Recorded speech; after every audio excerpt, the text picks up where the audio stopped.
Tonight we meet an immigrant who came to Colorado, the Montbello neighborhood of Denver specifically, came from Somalia 12 years ago. This year, she is a valedictorian. When I graduated, I had a 4.3 GPA. I have all A's on my transcript except for freshman year. I got a B+ on my biology class second semester. This isn't my original speech I had written. My original speech wasn't something that I was necessarily proud of. This will probably be the most people have ever heard me talking. I actually wasn't expecting to be valedictorian, and many might find that shocking. I never thought I deserved to be valedictorian. I didn't fit what valedictorian was supposed to be or look like. Many students would put themselves down when they would try to congratulate me. We have programmed ourselves to believe only some of us can win this race, only some of us can make it. We have programmed ourselves to believe in order to lift someone up, we have to put ourselves down. I have learned that we all can win. I have learned that I don't need to put myself down in order to empower and uplift my peers. My success, my wins are not only mine, but also yours. My peers' success, their wins, their achievements are also mine. I want this speech not only to be about my experiences, but also of the experiences of my classmates and many others. Our senior year, we mainly focused on writing scholarship and college essays. The main question of those essays being, who are you? I always got frustrated and mad at this question. I, like many others, didn't know how to answer this question.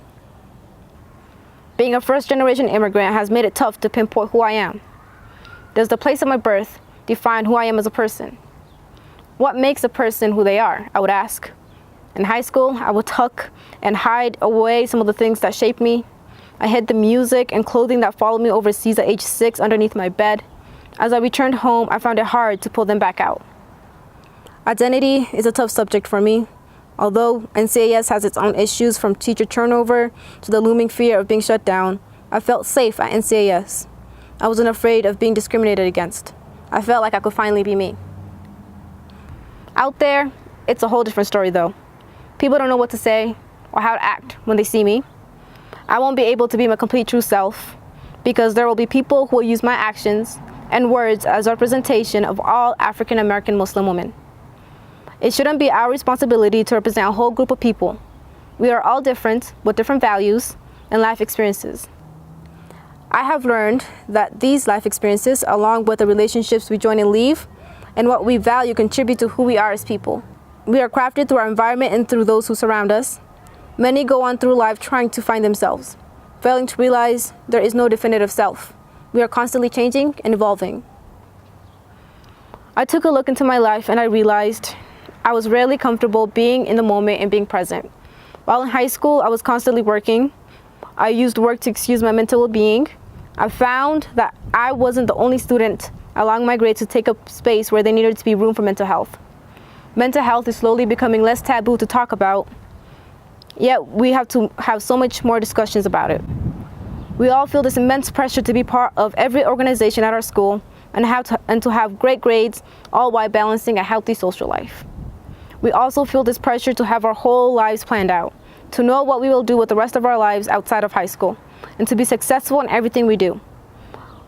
My call to action for upcoming seniors and school administration is to make mental health a priority, inside of school and outside.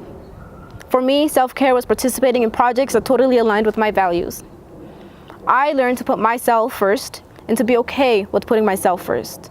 I learned to live my life for me and for nobody else.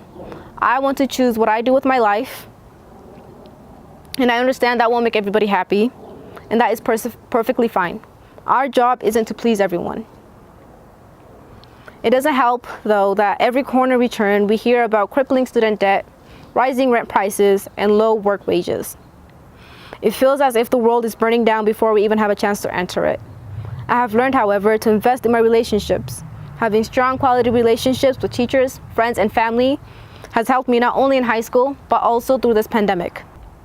Being around my amazing best friends always seemed to silence the chaos of the world for a little bit.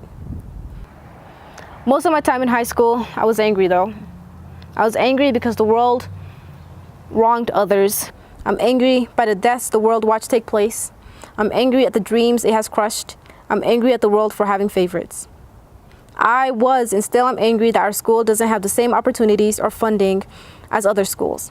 We have so many great students who don't get the recognition they deserve.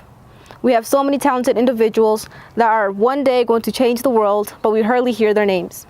Individuals like Lewis Gordon, Olivia Reynolds, Yamilet Martinez, Malik Young, Gabby Garcia, Angelica Janis, Brisna Flores, and Eric Hernandez. Those individuals are just a small fraction of us. I have been fortunate to join Mamabird Media, where I now have a platform to grow and hopefully empower and uplift other students. I wouldn't be standing here giving this speech if it wasn't for my Mamabird team. Their support and constant love has empowered and pushed me to take up space and live in my power as a strong, capable, deserving Muslim woman. I am stepping into my power, and I encourage you all to do the same, especially in our current environment.